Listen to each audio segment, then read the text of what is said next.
I'd like to begin with you, Amit. The news that came in today about the action that's been taken by the administration against Bitta Karate's wife. I want to understand from you, what is the emotion that you went through when you heard this news? Because this perhaps was the most needed step and something that should have been done long ago.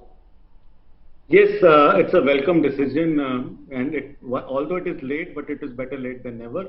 And for last 30 years, for the 3 decades, the state of Jammu and Kashmir, the administration of Jammu and Kashmir, the government of Jammu and Kashmir has been harboring terrorists, has been promoting terrorists, and has been patronizing terrorists and their supporters in various Govts.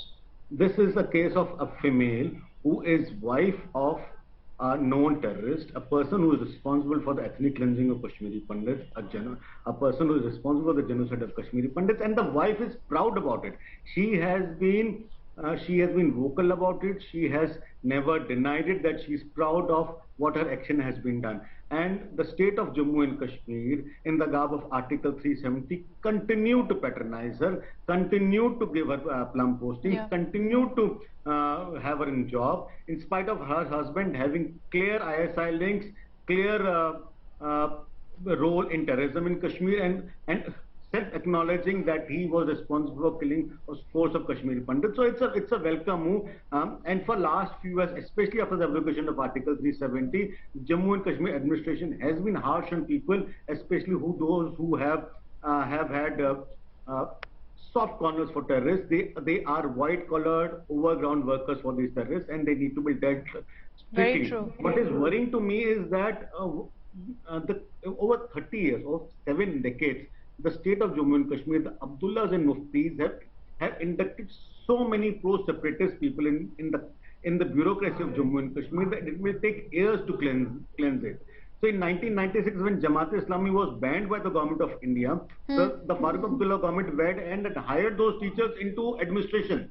Now, if you have to cleanse that entire system, you need to have a fresh blood which is not radicalized, which is not Jamaati in thought process.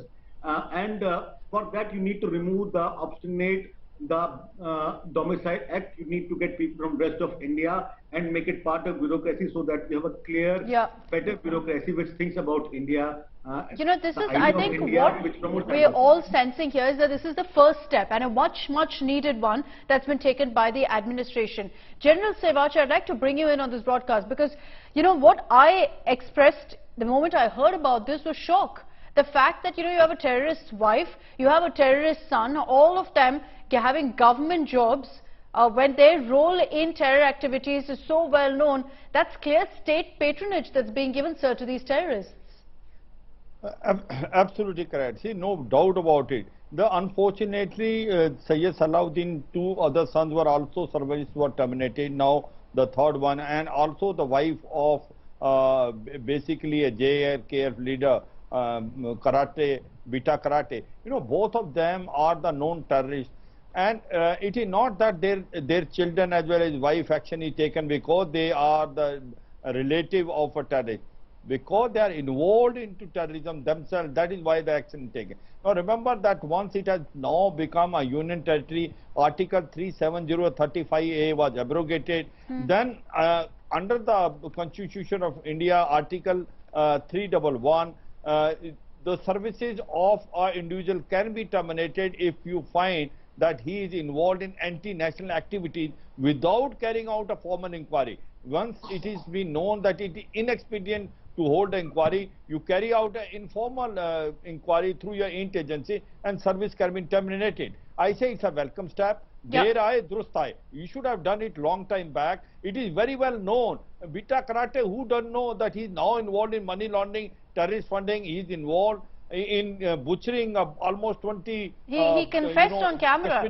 He confessed. So my point is, he is already in a jail now for money laundering and terrorist funding, and the action will be taken. And the same way Sayyid Salahuddin is sitting in Pakistan now. He is the HM Supremo. So the issue is, what it need to be done is that the whole administration need to be completely clean. And now the administration is taking action. The Lieutenant Governor, what he has done is, he has constituted a committee in 2020 which have gone into detail. All administrative members, whosoever is working in the government department, their complete profile is being checked. Anyone who's involved in And it's anti-national about time. activity, and It's that is about why time this was done, General Sivac.